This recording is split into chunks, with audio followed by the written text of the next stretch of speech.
Hello guys, may trouble nga po pala kami dyan guys. Bali, chinecheck ko po dyan yung heater guys. Papalitan namin yan guys. Dalawang 6 kilowatt heater ng amin sump tank guys. Para sa amin ball mill, spread line. Bali, humingi pala ako ng assistant dyan sa GS para tanggalin namin yung tubig guys, kasi dito namin yan guys. Tapos tatanggalin namin yung heater. Dumating na rin pala dyan ang aking senior electrician guys.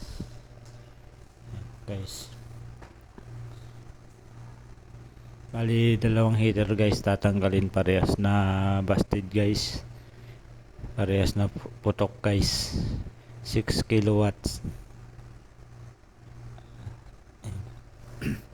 Na nga po, at hiningi sa akin ng aking kasama yung heater na papalit at lalagyan na ng teflon niyan guys.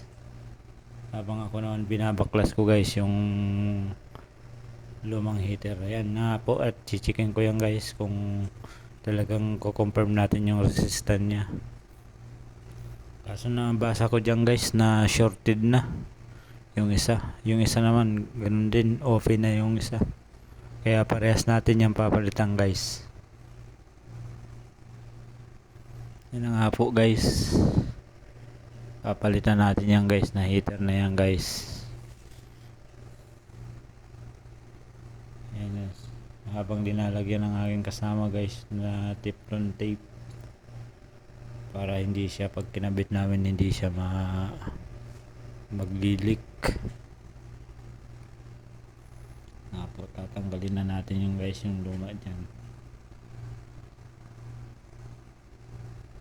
Yung linya guys yan ay palaman yan guys. Yan yung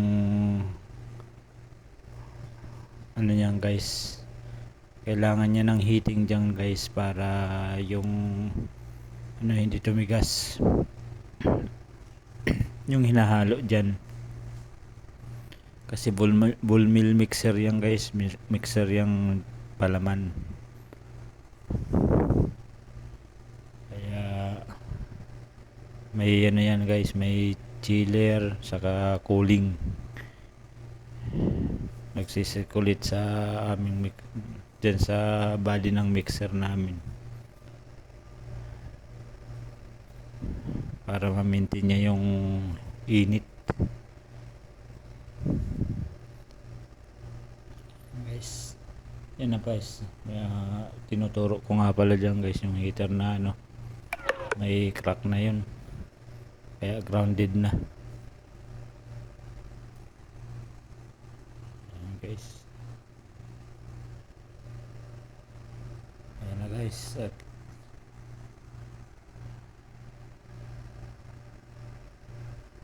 ayan guys, mawiringan na natin guys, kasi nakabit na namin guys yung heater na yun. Pinalitan na namin. Yan mga ka-idol, yan na, wawiringan na natin yan ka-idol. Yan nga po mga ka-idol, at sinasara na namin para di siya mabasa. Kinakabit na namin yung cover ng heater. So hirap yung wire, hirap isuot nung liquidate gland lock.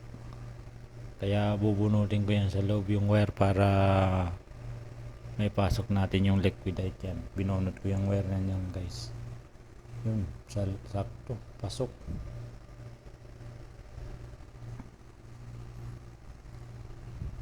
Ganun din ang gagawin natin dun sa isa, kasi lumabas na yung ano, wire. Kaya bubunutin natin yan dun sa taas. Yun, salpak, pasok mga ka-idol.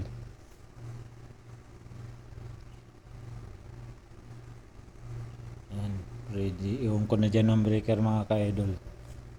Yan, ready for testing na yan mga ka-idol. Kukuha na natin yan ng amperahe, kung ilang ampere yung heater na yan mga idol. Bali dalawang heater yan mga ka-idol, 6 kilowatt.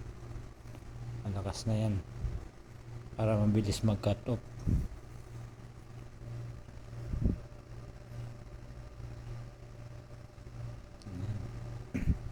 Ay, nakalimutan ko pala ilagay yung isang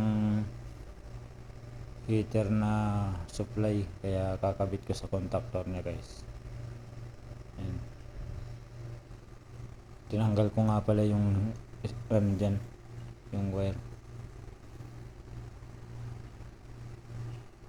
Kakabit niya yan guys.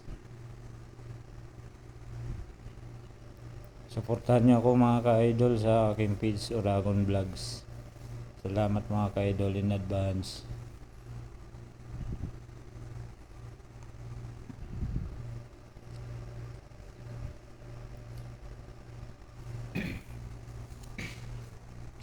Yan mga ka-idol, at on ko na yan. Yan, kukunan natin ang amperahe yan mga ka-idol.